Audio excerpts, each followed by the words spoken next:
আসসালামু আলাইকুম প্রিয় দর্শক মণ্ডলী।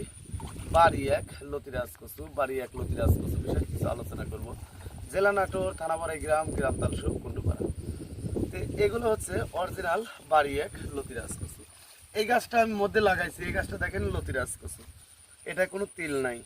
আর এটাও অরিজিনাল বাড়ি এক লতিরাজ কচু, এটার মধ্যে তিল আছে। এখানে একটা জিনিস প্রমাণ পাওয়া যাচ্ছে, বাড়ি এক লতিরাজ কচু।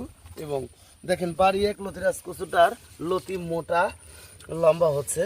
আর এটা হচ্ছে লতিরাজ কচুর লতি, আর এটা হচ্ছে বাড়ি একের লতি। বাড়ি একের লতিটা লম্বা বেশি, কিন্তু লতিরাজ কচুর লতিটা লম্বা একটু কম।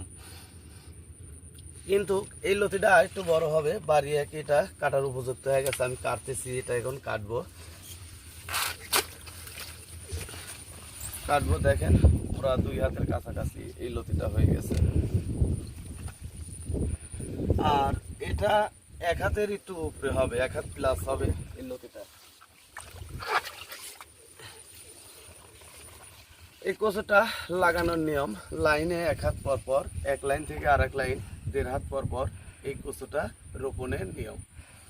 আর 1 বিঘা জমি যদি লতিরাজ কচুর চাষাবাদ করেন, সেক্ষেত্রে 5 মণ 6 মণ করে লতি উৎপাদন করতে পারবেন। আর কচু লাগানোর নিয়ম, প্রতি শতাংশে 130 পিস করে চারা রোপণ করতে হবে, লাইনে 1 হাত পর পর, আর এক লাইন থেকে আরেক লাইন 1.5 হাত পর পর। আর কচু চাষের জন্য আপনারা সার দেবেন হচ্ছে ইউরিয়া সার, টিএসপি সার এবং দস্তা ব্যবহার করবেন।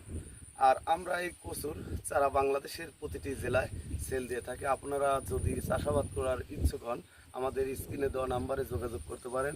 আমরা প্রতিনিয়ত এই কচুর চারা সেল দিয়ে থাকি। ভালো থাকবেন, সুস্থ থাকবেন। আসসালামু আলাইকুম।